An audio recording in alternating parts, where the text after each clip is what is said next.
রব্বুল আলামিন বলেন ওয়ালাকাদ কাররামনা বানি আদম, আমি বনি আদমকে সম্মানিত করেছি, বনি আদমকে মর্যাদা দিয়েছি। ওয়া হামালনাহুম ফিল বাররি ওয়াল বাহর, বনি আদমকে জলে স্থলে এবং সমুদ্রে চলাচলের বাহন দিয়েছি। ওয়া রাযাকনাহুম মিনাত তাইয়্যিবাত, তাদেরকে পবিত্র রিজিকের বন্দোবস্ত করেছি। ওয়া ফাদ্দালনাহুম আলা কাসীরিম মিম্মান খালাকনা তাফদীলা, আর আমি আল্লাহ যাদেরকে সৃষ্টি করেছি তাদের মধ্য থেকে বনি আদমকে আমি শ্রেষ্ঠ বানিয়েছি।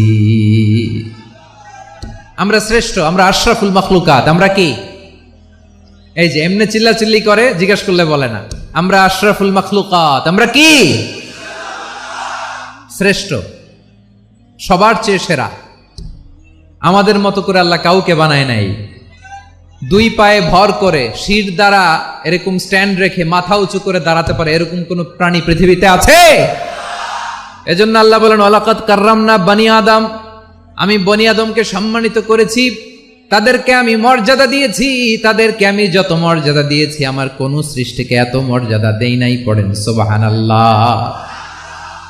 I have dignified the status of the sons of Adam, আদমের সব সন্তানের মর্যাদা আমি বাড়িয়েছি। আল্লাহ এখানে বলেননি ওয়ালাকাদ কাররামনাল মুমিনিন, আমি মুমিনের মর্যাদা বাড়িয়েছি, বলেছেন? আল্লাহ এখানে বলেন নাই ওয়ালাকাদ কাররামনাল মুসলিমিন, আমি মুসলিমের মর্যাদা বাড়িয়েছি। আল্লাহ বলেছেন ওয়ালাকাদ কাররামনা বানি আদম, আমি বনি আদমের সম্মান বাড়িয়েছি। হোক সে মুমিন কিংবা কাফের, মুসলিম কিংবা মুশরিক, আস্তিক কিংবা নাস্তিক, আরব কিংবা অনারব, যেই হোক না কেন আদম সন্তান সবগুলার মর্যাদা বাড়ায় দিয়েছে কে? সবার মর্যাদা আল্লাহ বাড়িয়েছে। মানুষ হিসেবে মর্যাদা। বিশ্বনবী সাল্লাল্লাহু আলাইহি ওয়াসাল্লাম ইহুদির লাশ দেখে দাঁড়িয়ে গেলেন। কার লাশ? আমার যশোরের ভাইয়েরা আওয়াজ করে বলুন, কার লাশ? ইহুদির লাশ দেখে দাঁড়ায় গেলেন। সাহাবারা বললেন ইয়া রাসূলুল্লাহ, আপনি দাঁড়ালেন যে, এটা তো ইহুদির লাশ। বিশ্বনবী বললেন আওয়ালাইসাত নাফসান, এটা কি মানুষ নয়? এটা হোক ইহুদি হোক খ্রিস্টান, এটা তো মানুষ। আমি মানুষ দেখে দাঁড়িয়েছি। আই স্যালিউট দ্য হিউম্যানিটি, আমি মানবতাকে সম্মান করেছি। পড়েন সুবহানাল্লাহ। তাহলে এই জমিনে মানুষের মর্যাদা বেশি, হোক আস্তিক হোক নাস্তিক, হোক মুমিন কিংবা কাফের। আদমের সন্তান হলে, মানুষ হলেই তার মর্যাদা বাড়িয়েছে কে? আমার কলিজার টুকরা যশোরের ভাইয়েরা, মানুষের মর্যাদা আল্লাহ এত বাড়িয়েছেন, মানুষ জীবিত থাকলেও যেমনি মর্যাদাবান, মরে গেলেও মর্যাদাবান। সুবহানাল্লাহ পড়েন। মানুষ মরে গেলে এই ডেড বডিটা কি হয়? পচে যায়, গলে যায়, মাটির সাথে মিশে যায়। তাই বলে আপনি ডেড বডির সাথে যাচ্ছে তাই করতে পারবেন না। পারবেন? কেউ যদি অন্যায় করে তাকে যদি আপনি শাস্তির আওতায় আনেন, যা মনে চায় করতে পারবেন না। তারা আগুন দিয়ে পোড়াতে পারবেন না, নাক কাটতে পারবেন না, কান কাটতে পারবেন না, অঙ্গ বিকৃতি করতে পারবেন না। কারণ মানব জাতির মর্যাদা স্বয়ং দিয়েছে কে? ডেড বডি পচে যাবে, গলে যাবে। তারপরে ইসলাম বলে না, খবরদার, এই মরা লাশটারও একটা মর্যাদা আছে না নাই? ইসলাম বলে এই লাশটা গলে যাবে, পচে যাবে, কিন্তু এটার অমর্যাদা করো না। কর্পূর দিয়ে, খেজুর পাতা দিয়ে এটাকে ওয়ার্ম ওয়াটার দিয়ে, গরম পানি দিয়ে ধৌত করো। সাদা শুভ্র ধবধবে কাপড় দিয়ে লাশটাকে তুমি কাভার করো। তারপরে খাটিয়ার মধ্যে লাশটাকে রেখে বিশাল একটা প্রোগ্রাম করো, একটা ফিউনারাল প্রোগ্রাম করো। ওই প্রোগ্রামের ডানে বায়ে পেছনে লাশটারে রাখলে হবে না, প্রোগ্রামের একেবারে সামনটাতে তুমি লাশটাকে রাখো। সুবহানাল্লাহ। একটা ফিউনারাল প্রোগ্রাম করতে হবে, তাকে শেষ বিদায় জানাতে হবে, যেটাকে আমরা জানাজা বলি। কি বলি? জানাজা মানে মাইয়েতের জন্য দোয়া, তার জন্য দোয়া করা হয়। তাকে একটা সিস্টেমেটিক অর্ডারে কবরে রাখা হয়, সুন্দরভাবে সেটাকে কবরস্থ করা হয়, মাটি দেয়া হয়, পানি দেয়া হয়। তার মানে মরে গেলেও মানুষের সম্মান বাড়ায় দিয়েছে কে? এজন্য আল্লাহ বললেন ওয়ালাকাদ কাররামনা বানি আদম, বনি আদমের সম্মান মর্যাদা আমি আল্লাহ বাড়িয়ে দিয়েছি। মানুষের সম্মানে তুমি কখনো আঘাত করো না, ঠিক কিনা? তাহলে ভাই, প্রথম মেসেজ হচ্ছে, the first and foremost message tonight to the people of Jessore. Allah বলেন I have dignified the status of son of Adam, আমি বনি আদম সবার মর্যাদা বাড়িয়ে দিয়েছি। হোক আস্তিক নাস্তিক, হোক কাফের কিংবা মুশরিক, তার মর্যাদা বাড়াই দিছে কে? যখন বন্যা হয় আমরা ত্রাণ নিয়ে যাই, আমরা শুধু মুসলমানদেরকে ত্রাণ দেই নাকি?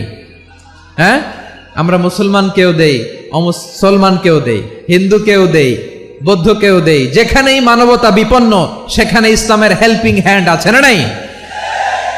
সুবহানাল্লাহ, কি দিন আমরা পেয়েছি, কি বিধান আমরা পেয়েছি। ওয়ালাকাদ কাররামনা বানি আদম, আমি বনি আদমকে সম্মানিত করেছি। এরপর আল্লাহ বললেন ওয়া হামালনাহুম ফিল বাররি ওয়াল বাহর, মানুষকে স্থলে এবং সমুদ্রে চলাচলের বাহন আমি দিয়েছি। স্থলে কিভাবে চলবে, জলে কিভাবে চলবে, এই বাহনের ব্যবস্থা করেছে কে? আল্লাহ বললেন ওয়া হামালনাহুম ফিল বাররি ওয়াল বাহর, জলে স্থলে আমি চলাচলের যানবাহনের ব্যবস্থা করেছি। আমরা স্থলে ঘোড়ার উপরে চড়ি, উটের উপরে চড়ি, গাড়ির উপরে চড়ি। এই যে গাড়ির ইঞ্জিন বানাইছি আমরা, এটার মেধা দিয়েছে কে? আবার সাগরের মধ্যে আমরা নৌযান, জলযান, বড় বড় জাহাজ দিয়ে এক মহাদেশ থেকে আরেক মহাদেশ যাই, এক দেশ থেকে মালামালগুলো আরেক দেশে পাঠাই। সাগরের ভেতরে নৌকাগুলোরে ধরে রাখলো কে? والفلك التي تجري في البحر بما ينفع الناس, মানুষের উপকার আছে এরকম সরঞ্জামাদি নিয়ে সাগরের উপরে বিশাল বিশাল জলযানগুলো চলে। এগুলো ডুবে যায় না, কাত হয়ে যায় না, পড়ে যায় না। এগুলোকে স্থিতিস্থাপকতাকে ঠিক করে রাখলো কে? আপনারা জাহাজ দেখেছেন? জাহাজ বাড়ি চট্টগ্রাম হইলে দেখতে পারতেন, দেখছেন? বিশাল বিশাল জাহাজ, বিশাল জাহাজ মালামাল নিয়ে এক মহাদেশ থেকে আরেক মহাদেশে যায়। গত মাসে আমার জাপান সফর ছিল। এই যে বাংলাদেশে যে গাড়িগুলো চালান, বেশিরভাগ গাড়ি আসে কিন্তু জাপান থেকে। হাজার হাজার গাড়ি একটা জাহাজ বহন করতে পারে, হাজার হাজার গাড়ি। এটারে সাগরের মধ্যে ভাসাইলো কে? সবাই বলুন, ভাসালো কে? হাজার হাজার গাড়ি নিয়ে জাপানিজ গাড়িগুলো আমাদের চট্টগ্রামের এয়ারপোর্টের বন্দরে ভিড়ে। যুক্তরাষ্ট্রে আমি দেখেছি বিশাল বিশাল জাহাজ। আপনারা টাইটানিক জাহাজের নাম শুনেছেন? টাইটানিকেরও 8 গুণ 10 গুণ বড়। সুবহানাল্লাহ কইবেন না? টাইটানিক জাহাজের 8 গুণ 10 গুণ বড় একটা জাহাজ আছে, আইকন অফ দ্য সি। আমি দেখে এসেছি।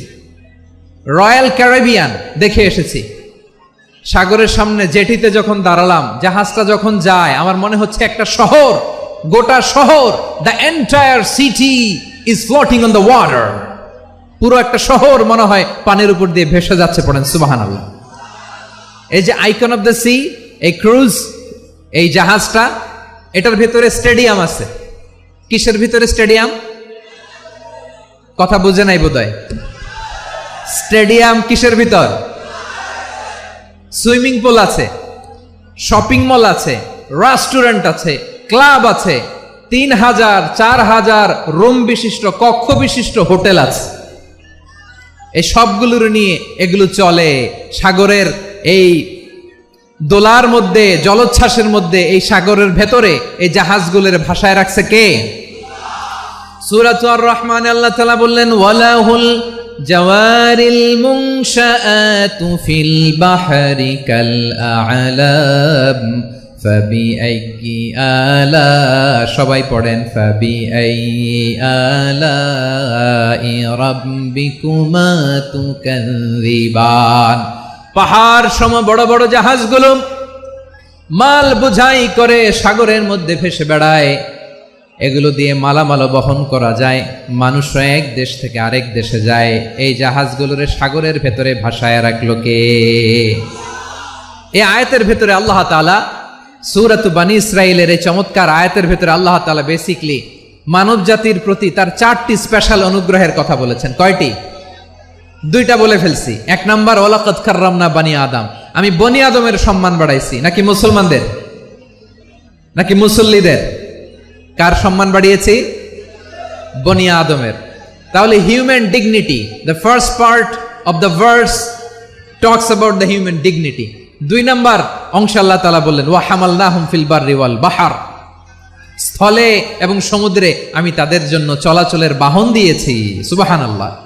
তার মানে smooth movement on land and sea, জলে এবং স্থলে যাতে আমরা স্মুথলি মুভ করতে পারি আল্লাহ তাআলা দিয়ে